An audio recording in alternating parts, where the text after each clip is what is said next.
Let's talk to Will in California. Will, you're live with Eric and Rudy. I know we don't have a whole lot of time because we've got a whole bunch of people to shoot through, but we wanted to make sure we talk to you. What would you like to talk about, Will? Really appreciate that. What a doozy for those first two, huh? Everyone has value when it comes to shows like this. Everyone has value because Amen, brother. Everyone has value because you got to see that there are people who have some really wacky beliefs. I mean, we've had people who called in who just, you think on this face, oh my gosh, do they really think some of these things? But then you look in the comments and you talk to other people and they go, oh my gosh, that's exactly like my family member. So you showed that you can have those conversations. What did you talk about? Yeah, well, I appreciate you guys are both very bright and very charitable to my brother and sister Thea, so I appreciate that. Just wanted to present the argument of the unmoved mover, also known as the first wave from Thomas Aquinas.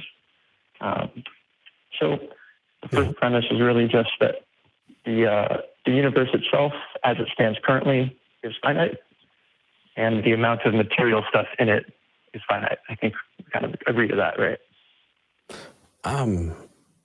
I mean, I would be taking a step into uncomfortability, and because I don't think neither of us know enough about that subject to say for sure that we do agree or don't. Yeah, we have so much of the observed universe, though, that we're working on and trying to understand. But if you want to get into unmoved mover, would you say everything is contingent on something? That you follow the chain of contingency back? Some things are contingent, but that first key is really important. I mean, there's not an infinite amount of matter in the universe as it stands now. It's my understanding that the universe is still expanding, therefore it's not infinite, right? Okay, well let's follow you there. Let's take you and see where you want to go with it. Sure. Okay, great. So then the second premise, like you mentioned, it's not all things. That's important. Some things change. So they move from potential to actual, to use Thomas's words. So a ball is potentially rolling when it's still, and it's actually rolling when it is rolling. It's in the act of rolling. So things move from potential to actual. That's just things change.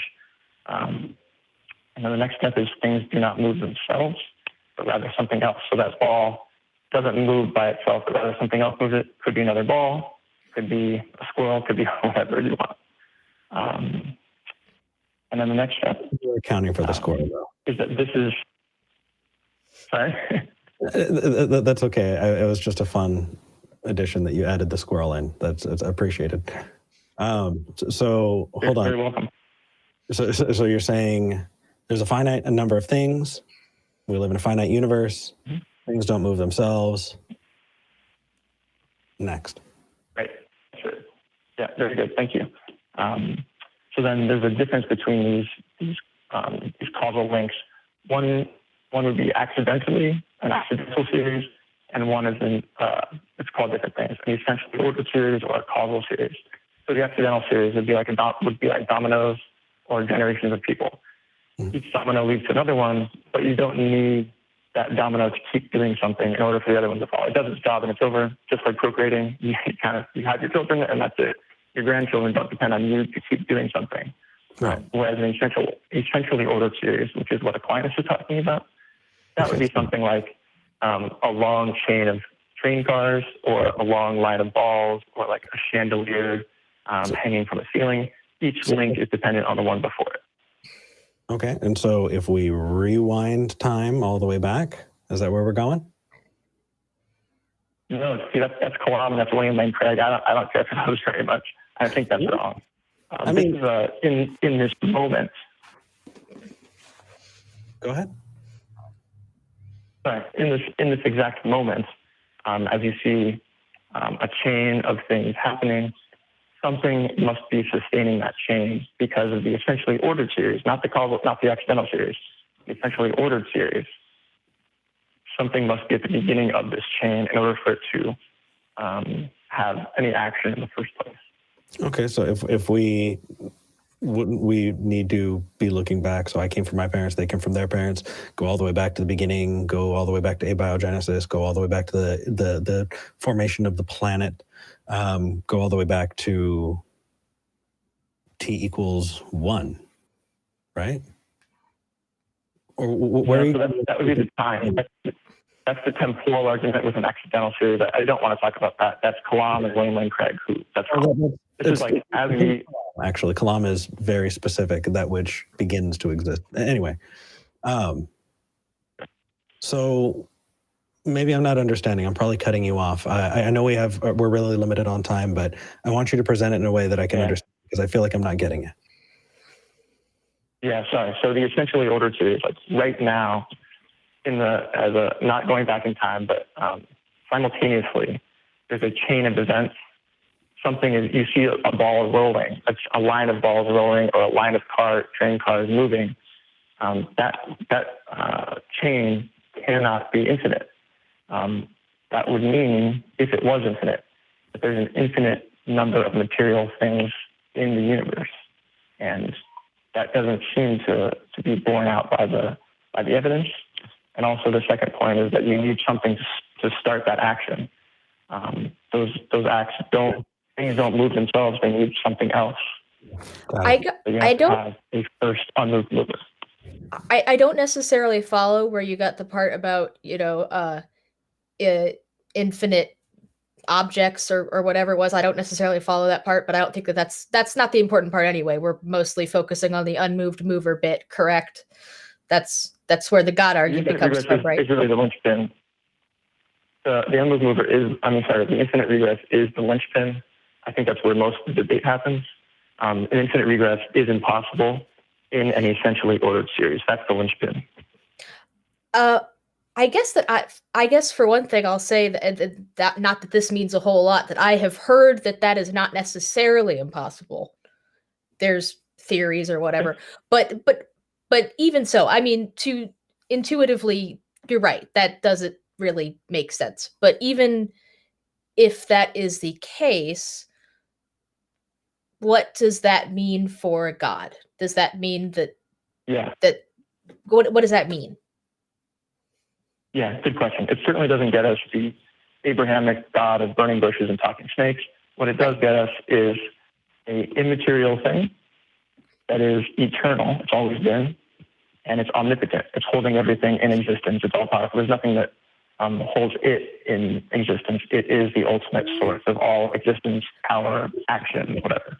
So that's a lot you added on there that I don't think follows necessarily. Yeah. I think William Lane Craig is probably going, come on, buddy, you're here. You're home. Yeah, I was totally with you up until, except that this thing has to have all of these properties, because I don't think that necessarily follows. I mean, you can say that you think that it does have those properties, but I don't think that, you're trying to make this sort of like logical syllogism. I don't think that follows the other premises at all. Fair enough. If only I could speak it into existence. The immaterial part is probably the most controversial, so let's just stick with that. So all matter. Okay, go ahead. Immaterial. So are you going to prove that immaterial things can affect material things? A little bit different. Just that all matter is subject to change. Therefore, the unmoved mover must be immaterial, because we need something that's not subject to change, right? No. Well, so just because you need a thing doesn't mean that it's there. It's just. It needs to solve infinite regress. I also think you're kind of basing, immaterial things, material things. That's all how our universe works. If the start of our universe came from outside of our universe, it doesn't necessarily have to work that way, does it? I mean, it doesn't have to follow the laws within necessarily. I feel like we're making a lot of assumptions about things outside of our known universe, how they have to work, which we literally can't know because it's outside of our universe, so we have no idea, right? Sure. But I think the world is reasonable. We can make rational statements about the world, but I hear what you're saying. We're talking about. Yeah, we're talking about outside of the world, outside of what we can understand. sure, but I want to make sure that we're not talking about something back in time. I'm talking right now. This is a chain of events simultaneously happening. So this chain of a train cars or a chandelier on a link of chains is happening currently, and each link is dependent on the other one. Yeah, and So- all of those things are accounted for. So where's your God right now? How is your God holding up the fabric of existence so those things can happen? And why is that God necessary for it? Because you can't have a centrally ordered series be an infinite regress. So hold on a second. You are going back to the beginning. So stop saying it's happening right now, because if you're saying infinite regress, No, I'm not. Go back. If you don't like an infinite regress, then please either say, I don't know, or come up with something that doesn't leave you with an infinite regress. It's a problem and it sucks. But just saying, well, we're going to put our flag here and give that the exemption, that's special pleading. And I don't like it, you don't like it, nobody likes it, don't do it. It's not becoming, because then we could, let's just follow that back. Who created that God? Who created that God's God? It's turtles the whole way down. I mean, there are so many turns of, there's so many different ways of saying it.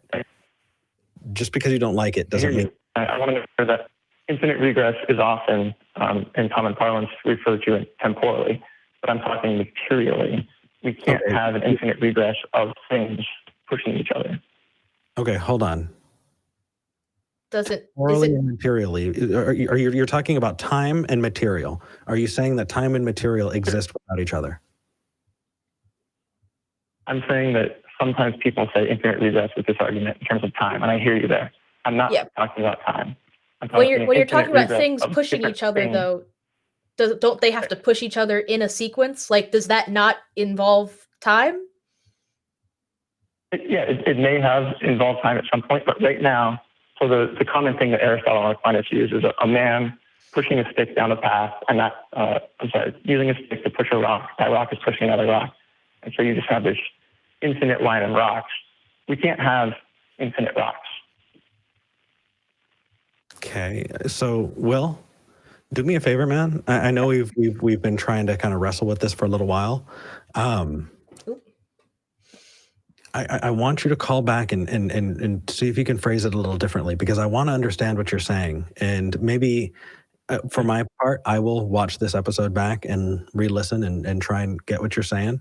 But right now, I think it's either flying over my head or there's something very obvious here, because from where we're sitting, it's saying there can't be an infinite regress, and that's the evidence of God. And that's just not how evidence works.